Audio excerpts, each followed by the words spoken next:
RTV, el canal de los estrenos, diálogos con Javier Reyes y Alan Pepe. No lo investigó y es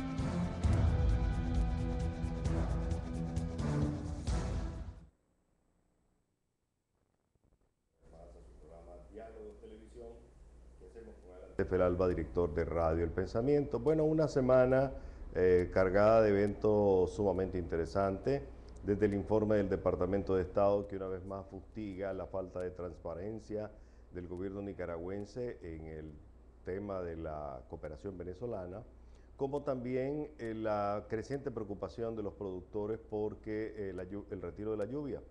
Llevamos prácticamente 2 semanas. Peligrosamente esta falta de lluvia, sobre todo en el Pacífico y algunas partes del norte y centro del país, pues se junta con, o peligra de que se junte con la clásica canícula de mediados de año. Igualmente, pues tenemos todavía secuelas de lo que ocurrió con la último aguacero que cayó en Managua. Hay un plan de la alcaldía de más de 200 millones de córdobas para rescatar, salvar los daños que causaron. La pregunta ¿es esta la solución o solamente un parche? Esto y otros temas pues los estamos abordando a continuación. Don Alan. Gracias, Javier. Hay un tema que es importante que me gustaría que tocáramos. Mira, yo miro y sostenía en Diálogos Radio que definitivamente, a cómo están las cosas, el Frente Sandinista va a barrer las elecciones. Aunque por ahí andan algunos comentarios en el sentido de que viene mucho dinero para financiar organizaciones adversas a Ortega en el plano informativo, en el plano de criterios de opinión pública. Independientemente de esto, los periodistas, digamos, escaparon de entrar al plano político en confrontaciones entre periodistas y con medios de comunicación, en el caso Lario, que me tocó defender. Yo hice una aclaración durante el juicio o audiencia, cuando dije durante la audiencia de que era abogado defensor y defensor técnico. El término defensor técnico es sencillamente el que se utiliza en el argot legal, pero yo quería que quedaran claros los periodistas que ahí estuvieron. Entonces miré por un lado un mamotreto con la intención de desprestigiar no solamente a un periodista de amplio recorrido como es Lario, sino a una institución. En ese sentido, me parece que se hizo mucho para evitar mayor división en el periodismo nacional que el que hemos estado teniendo. Los medios se han reducido a unos pocos, Trinchera, este espacio, algunos espacios, digamos, digitales, Bolsa de Noticias, el diario La Prensa, el diario Hoy, el Nuevo Diario, bastante sesgado a la línea oficial, pareciera que ya es parte también de la línea oficial o hay acciones de la línea oficial. Lo cierto es que cada vez somos menos y si nos dividimos vamos a ser atomizados también, como han sido atomizados los grupos políticos. Yo acabo de ver, por ejemplo, que se acaba de formar un grupo político en torno casualmente de Alfredo César, porque es el que tiene la personería jurídica. Pero vemos sopa de siglas. En el caso del periodismo, las instituciones tampoco han estado funcionando, pues. Aquí hay sindicatos, hay colegios, hay APN, hay UPN, Pero a fin de cuentas somos el mismo gremio que vivimos de la información y hemos estado estrangulados durante estos años económicamente, tanto digamos por el anuncio estatal como por Chanito y la cúpula del COSEP. Me siento satisfecho porque se dio un paso gigante a que no haya división dentro del periodismo o mayor división. ¿Y por qué? O sea, somos menos. Hemos estado sobreviviendo y además de eso, digamos, se cometería un gran error si realmente hay financiamiento en todo esto, en promover más división dentro del periodismo nacional o promover una división que, si bien es cierto, hay distintas organizaciones, pero todos nos hemos entendido. Cuando yo hago la aseveración de defensa técnica del doctor Roberto Lario, que me honró al nombrarme su abogado defensor, lo hice casualmente pensando, entre otras cosas, por eso. Porque casualmente la división es lo que ha hecho es convertir en un poder omnímodo lo que se vive en Nicaragua, en donde las instituciones prácticamente dependen de una sola y se ha perdido independencia por parte de las mismas. O sea, yo soy de los que piensa que para que la democracia funcione, las instituciones deben de funcionar también y deben de ser los poderes del Estado independientes. Por eso acepté la defensa del doctor Roberto Lario, por eso me da mucha satisfacción, admiro, digamos, la actitud de Lario de aguantar tantas ofensas y provocaciones, y al final se impuso la defensa técnica porque se hizo una demostración de que nada que ver con el asunto y lo que se quería o se pretendía era ahondar diferencias que apenas podían existir, pero que se desvanecieron completamente. A mí me parece que, bueno, lo que quiero decirle a nuestro televidente es que esta semana se produjo la audiencia en el caso de la APN contra Roberto Lario, vocero del Poder Judicial, y el juez... o el presidente provisional de APN, porque ahí está, hay una publicación de la Corte Suprema en donde el componente de la Junta Directiva no estaba de acuerdo con lo que hacía el presidente. Sí, lo que quería era decirle a la gente que el martes se dio la audiencia y el juez desestimó la sentencia, el caso, luego de escuchar a las dos partes, porque consideró que en primer lugar estaba mal presentada y en segundo lugar una razón de fondo. Ninguna institución puede ser injuriada, o al revés, ninguna institución puede demandar a nadie por injurias y calumnias. Eso porque la semana pasada aquí tuvimos a Roberto, cuando se dio quizá lo que pudo haber sido el mejor momento para que los acusadores llegaran a feliz término con el acusado en una conferencia de prensa en la que los dos iban a desestimar el caso. Ahí estuvo la gran oportunidad de darle una lección a todo el mundo y decir, aquí resolvemos nosotros nuestros problemas. Pero, como lo explicó Lario la semana pasada, hubo una actitud totalmente arrogante y al final pues hubo que ir a juicio, y en el juicio lamentablemente quedaron muy mal ante el sistema judicial. Sí, la verdad es que ahí funcionó la ley, Javier, y funcionó a la perfección. O sea, no solamente criterios de ley, sino lo que está escrito en la ley. Y se puso en evidencia, digamos, una actitud política que intentaba manipular el asunto. Y yo quiero dejarle bien claro a la audiencia, teleaudiencia, tanto nacional como internacional, aquí en este país los periodistas siempre hemos sido profesionales.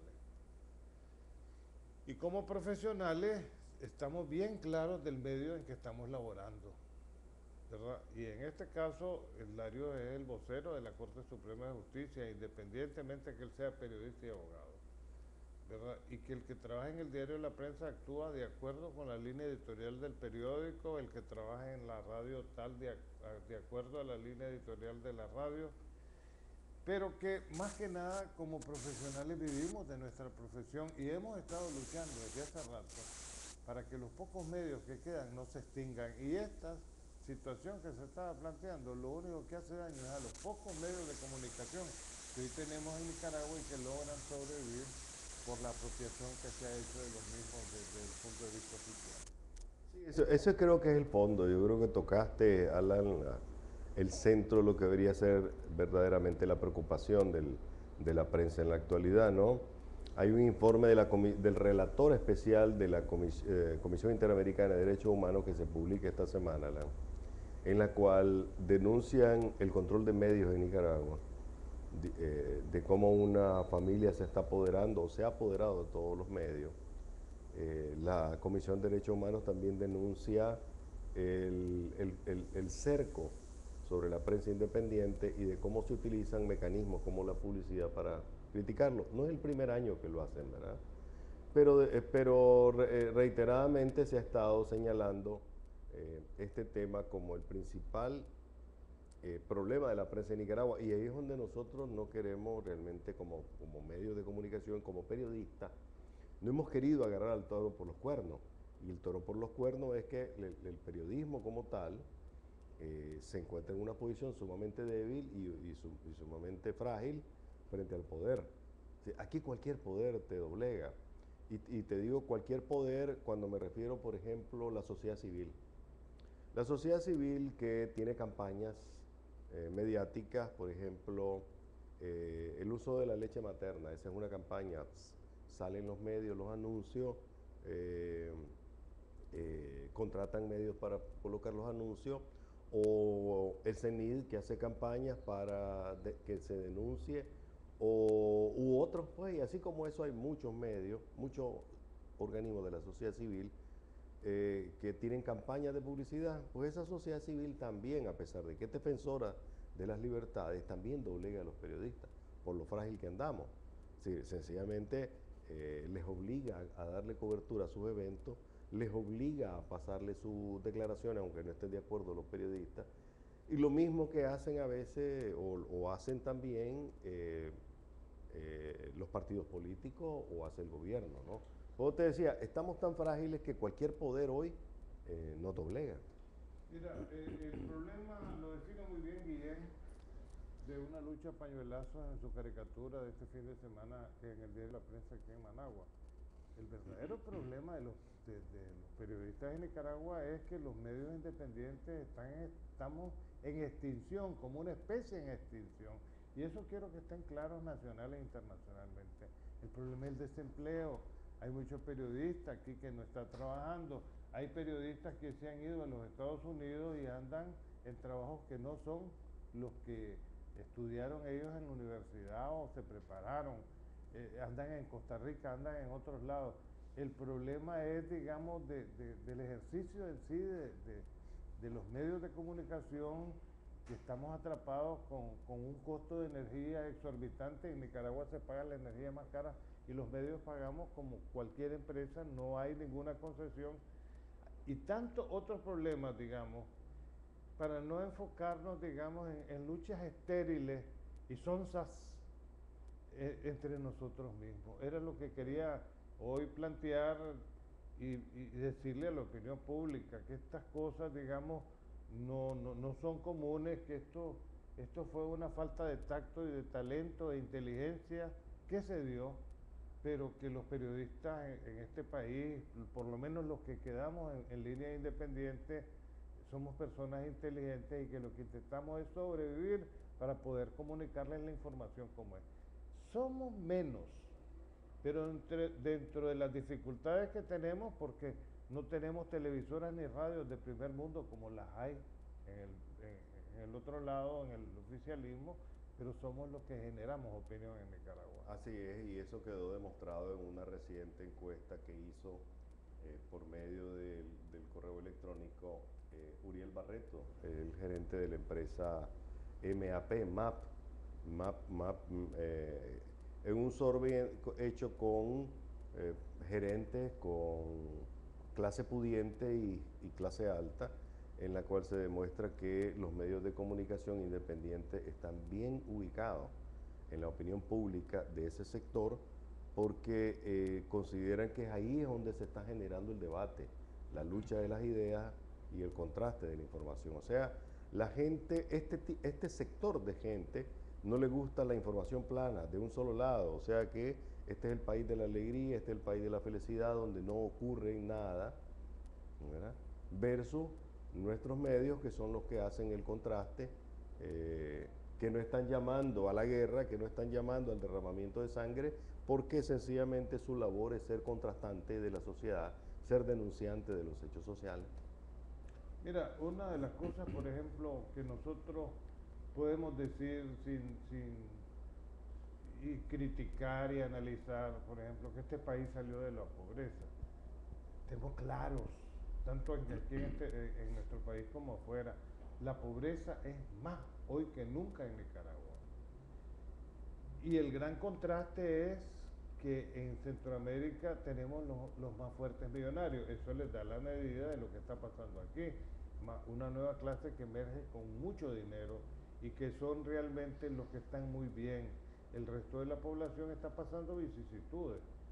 Yo pienso que más de un 95%, y creo que privilegiado un 5% nada más, que han estado siendo beneficiados con contratos,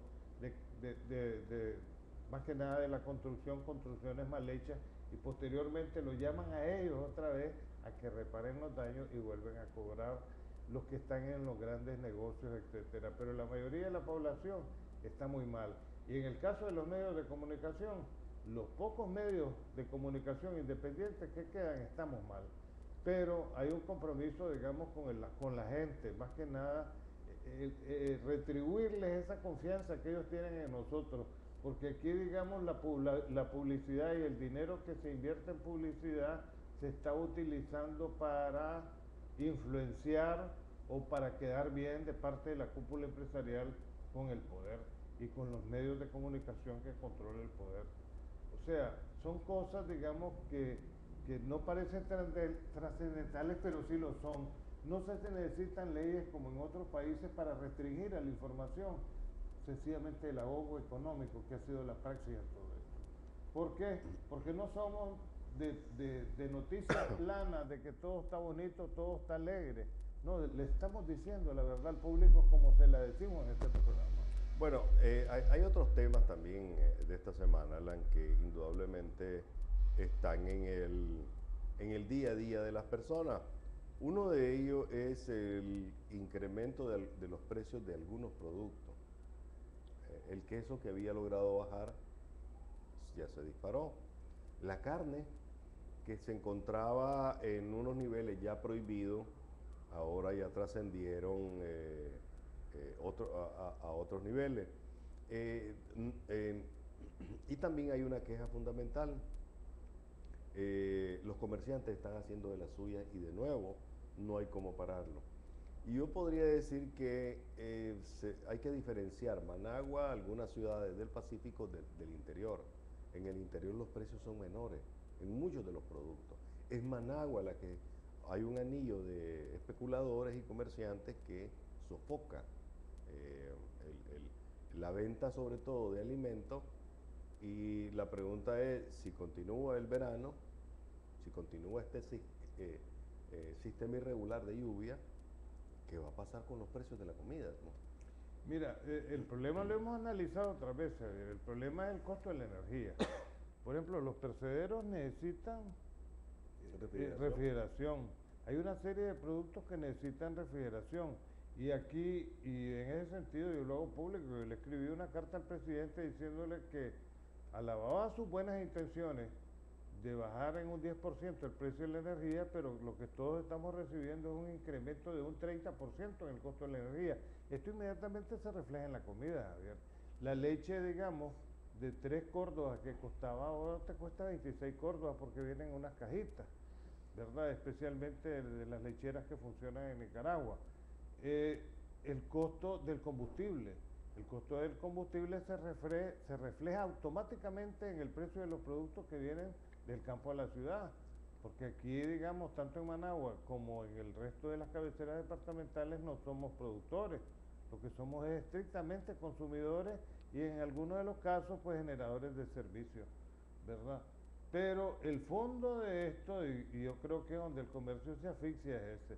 En cuanto a la producción en el campo, Javier, los que están produciendo, la producen por riego, tienen necesariamente, en ese sentido, pues, que elevar los valores, porque el costo de la publicidad, de la electricidad, en el campo es alto. O sea, ¿cuánto te cuesta producir una manzana, digamos, con riego artificial, Bueno, eso que es generado por energía eléctrica? Es mucha plata.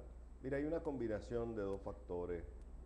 En primer lugar, tenemos una energía que, a pesar de lo que se ha dicho, no baja en la factura. Y yo me encuentro que muchos amigos míos y empresarios también que me dicen, mi factura no bajó. Y a la hora que vos haces tu matemática del 10%, no bajó. No bajó tal vez en los niveles que uno esperaba. Por otra parte, ya tenemos que la gasolina volvió arriba de 120 córdobas la super y acercándose a los 110 la regular. Entonces, el diésel anda por 100 córdobas también.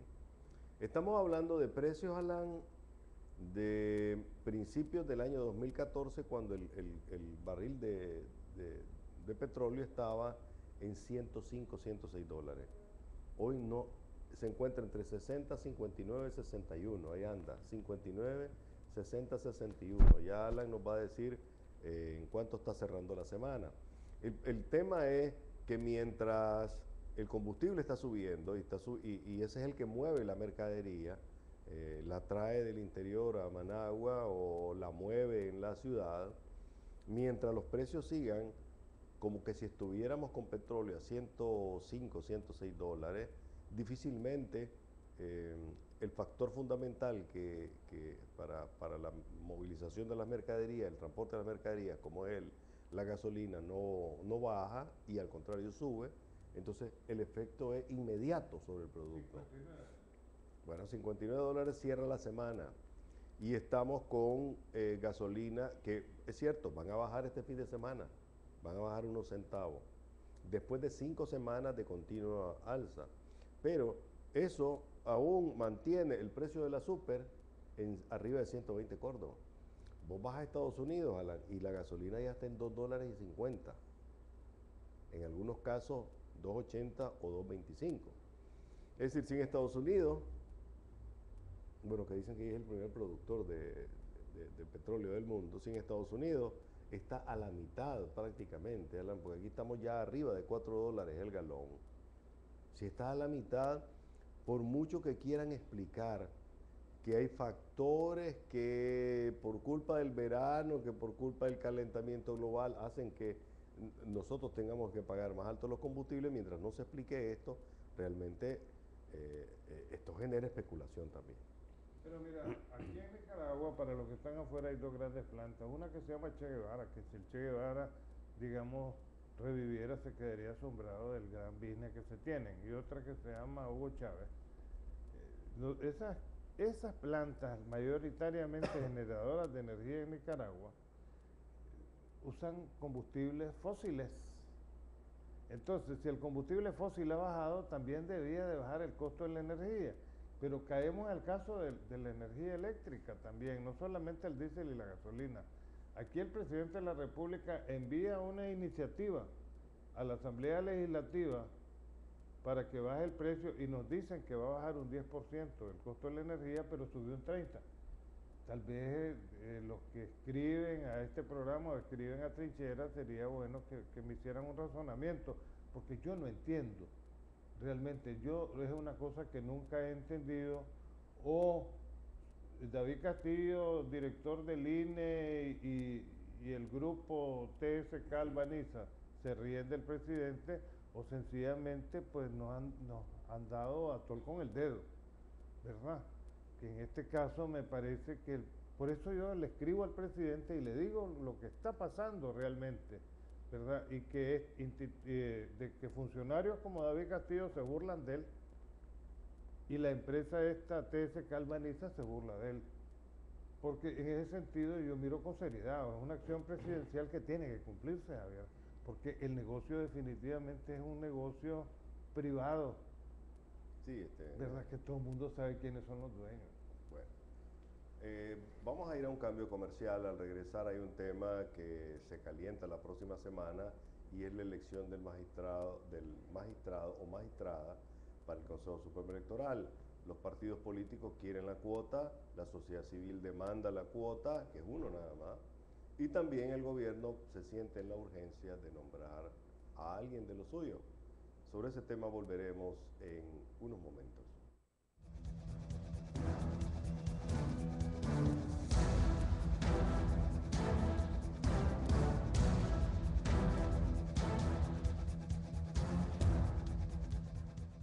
Nicaragua es la tierra de los nicas. Nicaragua es la tierra que nos vio nacer, la que nos inspira para ser cada día mejor, a luchar por nuestros sueños, orgullosos de gritar al mundo: yo soy nica. Ser nica es amar a los demás. Ser nica es saber que aunque todos seamos diferentes, lo que nos une es nuestra identidad. Yo soy nica. ¿Y vos? ANF, ayúdanos a construir un futuro mejor.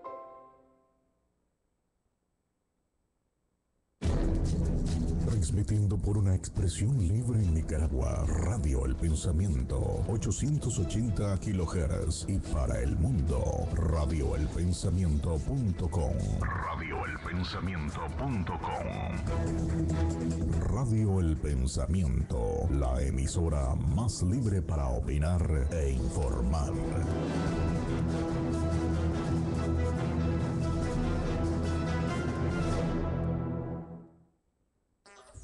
La Calle, el único semanario con circulación a nivel nacional, con deportes, sucesos, farándula, pasatiempos, horóscopo, la modelo de la semana para coleccionar, todo lo que acontece en el país y en tu barrio.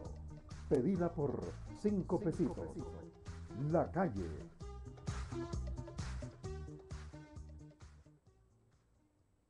¿Qué esperas para tener un smartphone Claro con llamadas, mensajes, WhatsApp, Facebook, Claro Música y Claro Video ilimitados? Todos incluidos en un mismo plan postpago ilimitado. ¡Claro que sí! Atención, les habla su capitán. Conoces a los pingüinos de Madagascar, pero lo que no sabes es que llevan una vida doble. Como agentes secretos, comienza con 4 hermanos. ¿Ustedes son mi familia? Tú no tienes familia y todos vamos a morir. ¿Qué te sucede, Kowalski? Que crecieron para convertirse en maestros del disfraz, del espionaje y del ataque aéreo. ¡Síganme, muchachos! ¡Esto se pone ardiente! No tienes que lucirte, Carlos. Bien, muchachos. Igual que como en Cuba, Venecia, Río de Janeiro, Düsseldorf. Llegamos al centro de Dublín, Irlanda. tenemos que mezclarnos. Baile irlandés. Te llevas. Somos pingüinos hasta las plumas. Si alguien va a salvarnos, somos nosotros. Los pingüinos de Madagascar.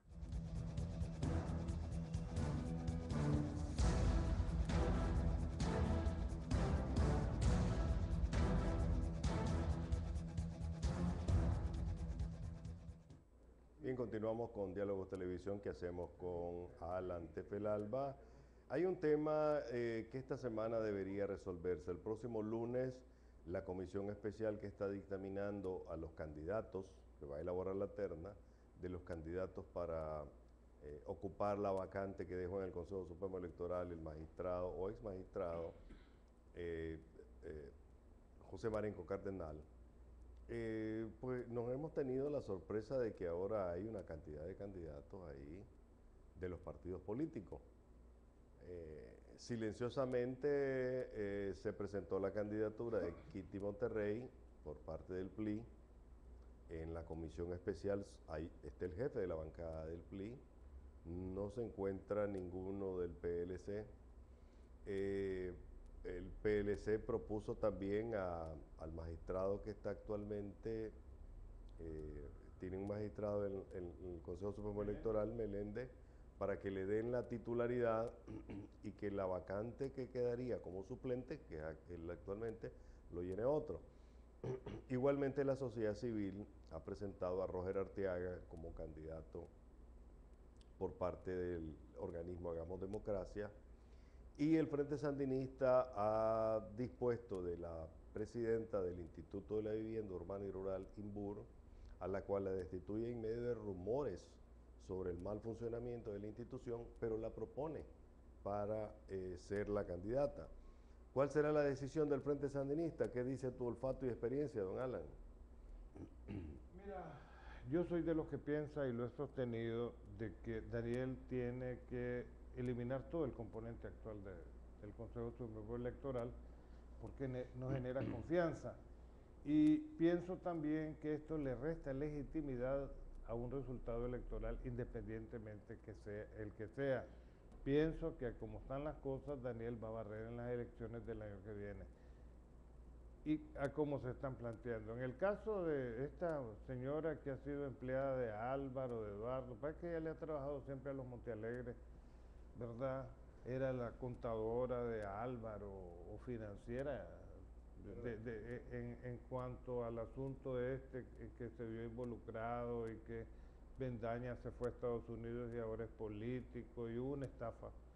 También ella estuvo en Bancentro y ella ha sido empleada de confianza de Montealegre. Yo creo que por eso es la iniciativa de Eduardo de lanzarla para el cargo. Pero hay algo que me confunde, Javier, y a lo mejor vos lo podés explicar mejor que yo. Si Eduardo está indeciso de ir con su partido o este fragmento del PLI, porque el PLI está dividido en varios fragmentos, ¿para qué va a nombrar ahí o quiere nombrar a la señora Kitty, ¿verdad? Kitty, como gatito, Kitty. ¿Para qué?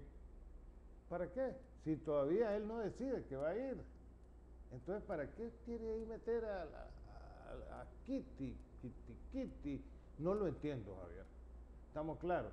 Porque si él no cree en ese Consejo Supremo Electoral, y ahí estoy de acuerdo con Eduardo, que Daniel tiene que cambiarlos a todos para que le dé legitimidad al proceso. ¿Para qué quiere nombrar a esta señora si son todos? Bueno, yo creo que acabas de mencionar la intención demostrada públicamente más clara de que sí va a ir a elecciones y que todo lo que ha estado haciendo en los últimos días es pura presión. ¿Presión para qué? Tal vez para que nombren a Kitty Monterrey. Su nombre verdadero es Carmela María Rogers Monterrey, que es su apellido de casada, ¿verdad? Kitty le dicen por Carmela, pues, pero su nombre es no sabía, Carmela María Rogers. Y que sonaría más castellano si fuera Carmencita, ¿eh?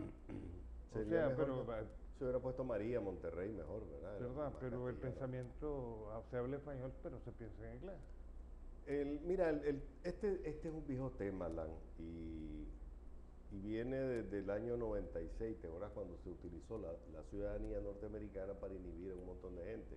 Alvarado se fue porque era gringo. Rizo por chileno. Rizo por chileno, Eden Pastora por tico, Álvaro Robelo porque era italiano. Esta es una vieja historia y que ha venido a resolverse. El Guasón es americano, ¿no? No sé quién es el Guasón. ¿Quién es el Guasón, hermano? ¿Verdad? Goza la gente con tus cosas, es tan serio que se mira eso. Bueno, pero más recientemente, Alan, esto derivó en un tema que yo creo que resultó bueno al final para la gente, ¿verdad? Y es que se eliminó aquel asunto que tenías que renunciar a una nacionalidad. O sea, un nicaragüense puede tener dos nacionalidades y se acabó. Pero ese derecho no se le dio porque no se le podía dar a un extranjero.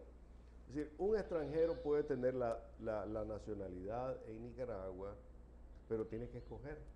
O se queda con la anterior o esta. Y en el caso de elección para un cargo popular o que debe elegir la asamblea, un extranjero tiene que renunciar a su nacionalidad y adoptar la nuestra para ser elegido. Pero esta Carmelita no ha renunciado. Kitty. ¿Kitty o Carmelita? Sí, Carmela no, también. Se le conoce como Kitty. Kitty Monterrey. No ha renunciado, ¿verdad?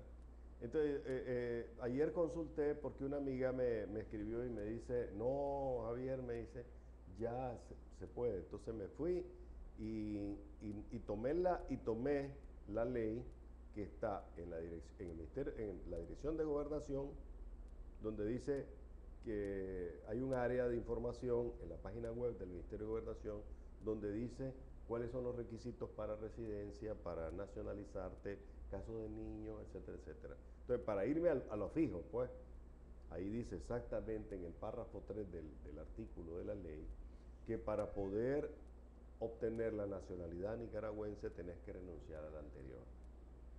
Mi pregunta es ahora doble, pero claro, la tuya es mucho más importante. Si te vas a retirar de las elecciones, ¿para qué quieres proponer un magistrado? Y mi pregunta es, sabiendo que Kitty Monterrey es una ciudadana norteamericana que no ha renunciado a su nacionalidad, ¿por qué insistís en que se viole la ley? ¿Verdad? ¿Por qué insistís en que sea aceptada por el Frente Sandinista una candidata que no reúne las condiciones de ley? Eso me parece grave también. Por asunto de confianza, te decía yo hace un momento, recordate que ella era la directora financiera de Álvaro, ella es la gerente del PLI, del fragmento del PLI que conduce Eduardo, yo creo que trabaja en Bancentro también, no sé si en el Centro Bani, cuando el ratón Montealegre era el presidente, me refiero al ratón Papa. No, creo que no, creo que ella haya arrancado. Ella, ¿la trajeron ellos de Estados Unidos, Álvaro y Eduardo? Pero en los 90, sí. En los años 90. Ahora, Alan, esta semana surge también un nuevo bloque político. Partido Conservador, Pedro Reyes, que es representante de una tendencia del PLI. Ayer, cuando vos eras director de Barricada, ¿te imaginaste alguna vez que Alfredo César y nuestro querido Moisés iban a estar ahora comiendo en el mismo plato? Uno ve cosas increíbles hoy en día, ¿no? Y lo comentaba hace un rato con un alto cargo de la policía, de cómo hoy, digamos, se suceden cosas que eran inimaginables hace algunos años.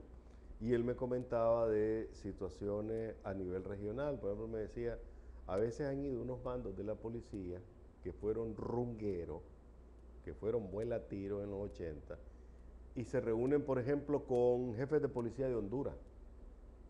Y a la hora que están confraternizando, tomándose un café, le decía, bueno, ¿y vos qué estabas haciendo en los 80? Bueno, yo era de las tropas hondureñas que estaban en las trojes volándome tiros con ustedes. Y hoy tienen que coordinar acciones. Bueno, eso pasa también en el país.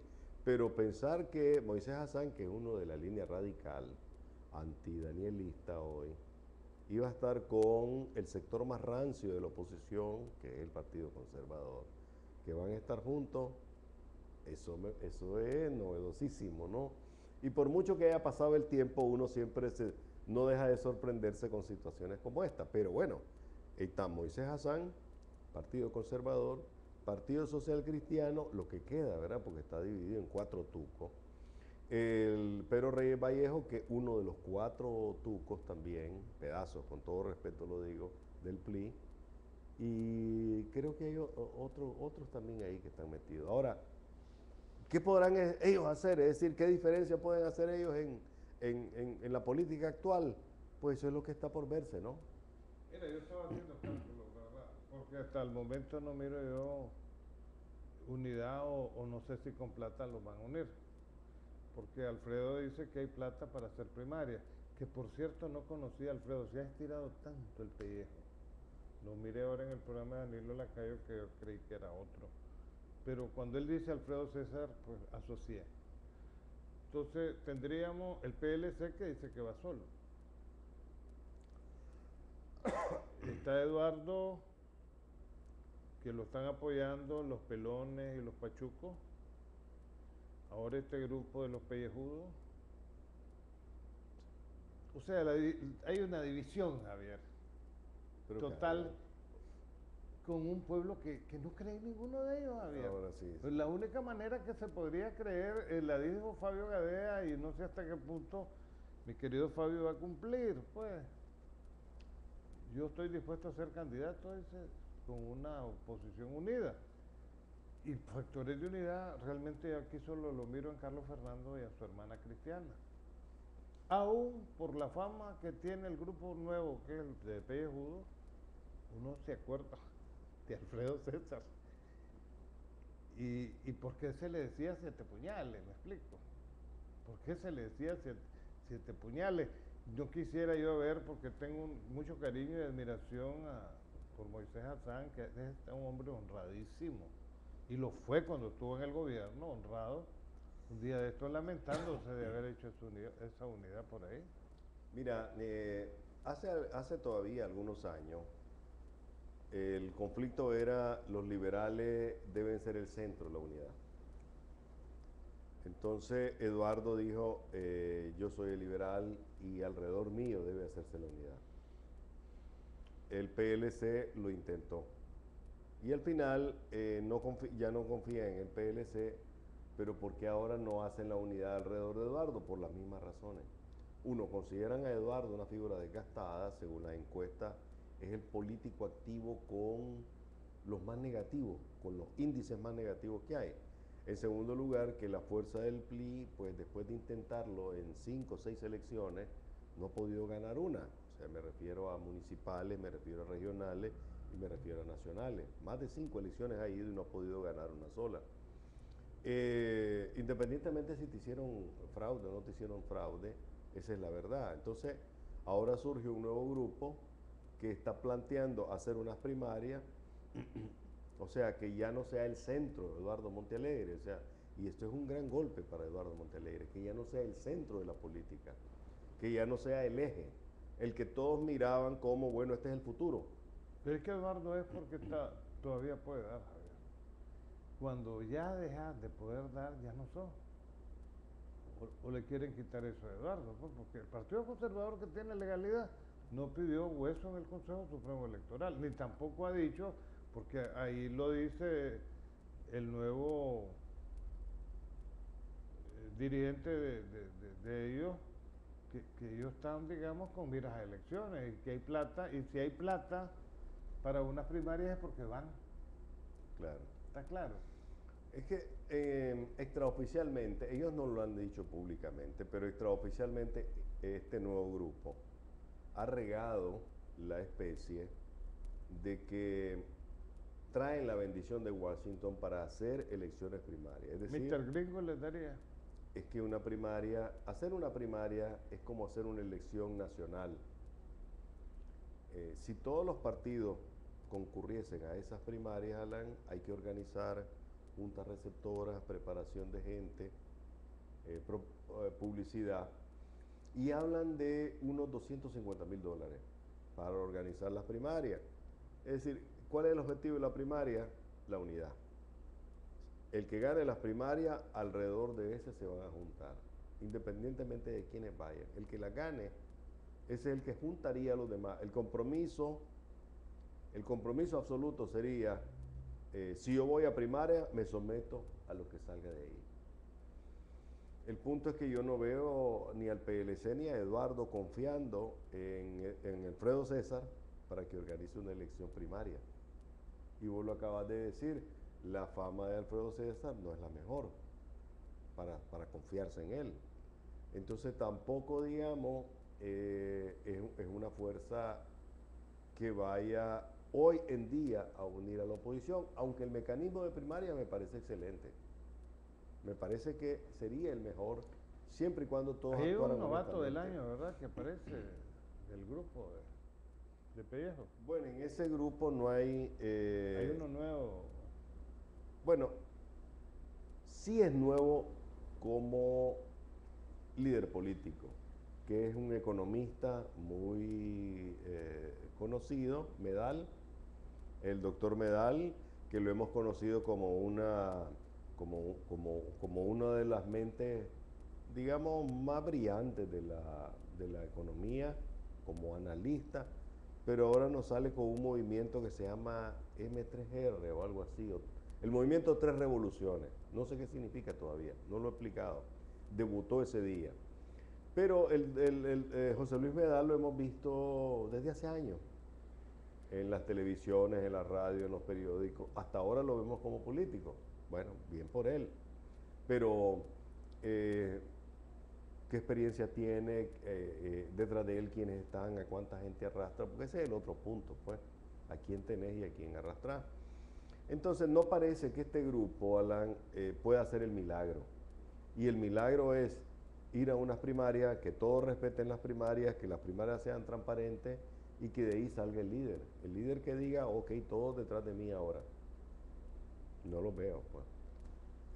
Ni siquiera con Eduardo Montealegre, porque Eduardo Montealegre es como en el fútbol americano el tacleador, el que está adelante, ¿no?